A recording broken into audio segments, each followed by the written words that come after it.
मित्रों नमस्कार, मैं are Yadav Hindi Guru channel में आपका स्वागत करता हूं। दोस्तों देखिए, मैंने इसके पहले बताया था आपको, काफी पत्र लेखन में बहुत कुछ बता दिया गया है। अब आप पढ़ेंगे आज कार्यालय ज्ञाप। इसकी इंग्लिश पूछता है कभी कभी, तो ऑफिस मेमोरेंडम होती है, तो उसमें देख लीजिए। आप सबसे पहले परिभाषा लिखेंगे, परिभाषा के बाद में फिर विशेषताएं लिखते हैं, ये इसका क्रम है लिखने का। तो देख लीजिए, साधारणतः कार्यालय ज्ञाप का प्रयोग व्यक्तिगत या सामूहिक रूप से शासन स्तर से संबंधित विभागीय अधिकारियों, कर्मचारियों या व्यक्ति विशेष के लिए किया जाता है। यानी कि जो आप सामान्य तौर पर आप पढ़े होंगे कॉलेज यूनिवर्सिटी में कि जैसे बताते हैं आपके प्रधानाचार्य को ज्ञाप दिया गया, प्राचार्य को ज्ञापन सौंपा गया, ठीक है, मुख्यमंत्री को ज्ञापन दिया गया। ये शब्द जो प्रयोग करते हैं आप, ये वही कार्यालय ज्ञाप है। बस फर्क क्या है कि मैंने इसमें बता दिया है कि ये सामूहिक या व्यक्तिगत हो सकता है, ठीक है। सामूहिक रूप से आप जाकर के कोई कॉलेज की समस्या हो, उसको आप प्राचार्य के ऑफिस में जाते हैं और अपनी समस्या को बताते हैं लिखित रूप से, इसे हम कार्यालय ज्ञाप कहते हैं, ठीक है। और देखिए, व्यक्तिगत तौर पर भी हो सकता है। जैसे मान लीजिए कोई विशेष समस्या आपकी है और वह समस्या कोई व्यक्ति विशेष ही निपटा सकता है विभाग का, तब आप व्यक्तिगत तौर से उसको ज्ञापन सौंप सकते हैं, उसी का नाम है कार्यालय ज्ञाप। तो ये तो इसकी परिभाषा हो गई कि साधारणतः कार्यालय ज्ञाप का प्रयोग व्यक्तिगत या सामूहिक रूप से शासन से संबंधित विभागीय अधिकारियों, कर्मचारियों को आदान प्रदान किया जाता है, ठीक है। ये इसकी शुद्ध परिभाषा है। अब देखिए, इसमें और भी कुछ पॉइंट मैंने लिखा है कि ज्ञाप के माध्यम से अधिकारियों, कर्मचारियों की प्रोन्नति। अब क्या है कि जैसे एक व्यक्तिगत हो गया और फिर विभागीय कैसे होगा? किसी अधिकारी का प्रोन्नति का मामला हो या उसके स्थानांतरण का मामला हो, ठीक है, या उसके कोई समस्या हो, ठीक है, कोई समस्या से संबंधित कोई मैटर है, तब भी संबंधित विभाग से जानकारी प्राप्त करने के लिए कार्यालय ज्ञाप का प्रयोग किया जाता है, ठीक है। तो समझ गए होंगे आप कि हम क्या कहना चाह रहे हैं कि एक परिभाषा लिखेंगे, इसके बारे में बताएंगे, ठीक है। इसके बाद में विशेषताएं बताएंगे। विशेषता क्या होती है कि इसका प्रयोग एक विभाग से दूसरे विभाग के बीच सूचनाओं के आदान प्रदान के लिए किया जाता है, ठीक। यह व्यक्तिगत तौर से भी किया जा सकता है, एक लाइन आप लिख भी सकते हैं। और अब इसमें विशेषताएं में और देख लीजिए कि ज्ञाप का प्रयोग जब भी आप करेंगे तो उत्तम पुरुष में करेंगे, ठीक है।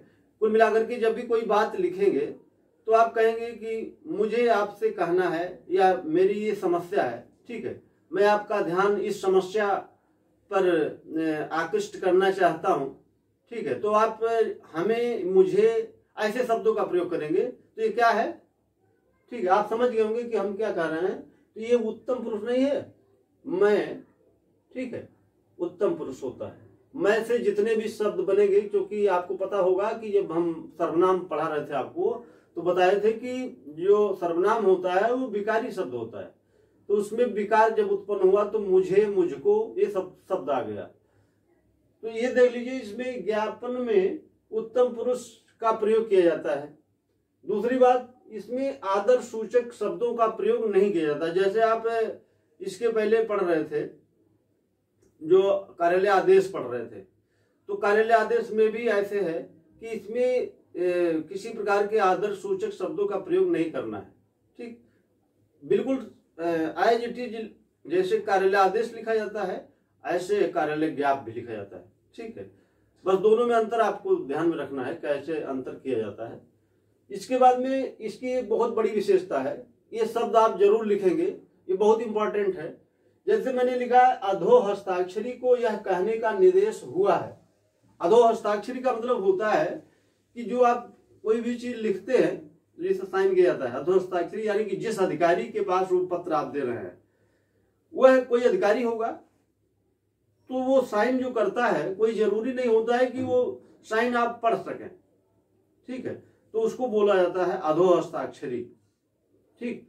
तो अधो हस्ताक्षरी को यह कहने का निर्देश हुआ है शब्द से प्रारंभ किया जाता है। जब ये पत्र का प्रारूप मैं आपको बताऊंगा तो उसमें मैं लिखूंगा दो हस्ताक्षरी को यह कहने का निर्देश हुआ है। ठीक, ये लिखने की टाइटल है, तरीका है।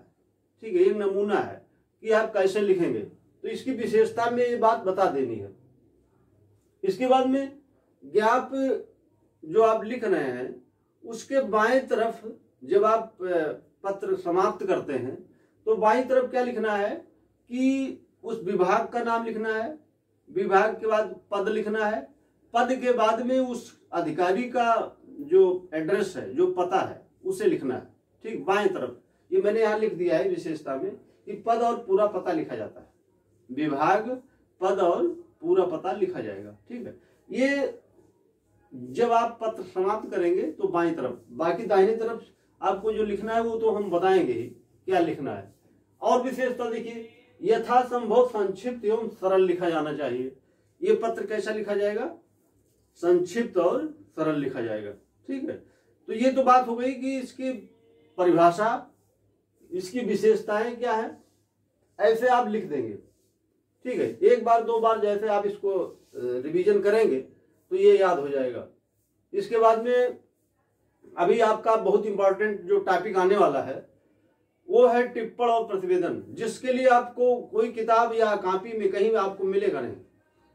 शायद ही कोई किताब लिखती हो। ऐसे लिखने के लिए तो बहुत सारे मैटर मिल जाएंगे आपको मार्केट में भी, लेकिन वास्तविकता में क्या सही है, गलत है, कैसे निर्णय करेंगे आप, ये बहुत बड़ी समस्या होती है। तो आप और जगह से बेहतर है कि एक जगह आप बने रहिए और सिस्टमेटिक ढंग से इसको आप देख लीजिए। और जितना भी पत्र है, मैंने कमिटमेंट किया है कि मैं आपको पूरा पत्र बताऊंगा, तो ये मैं बिल्कुल बताने का प्रयास करूंगा कि कोई पत्र आपका छूट न जाए। पूरा पत्र पढ़ने के बाद में हम लोग फिर आगे जो प्रश्न पत्र मैंने बताया था आपसे कि जो बहुविकल्पीय प्रश्न आपके 60 प्रश्न आ रहे हैं उसको भी मैं सॉल्व कराऊंगा।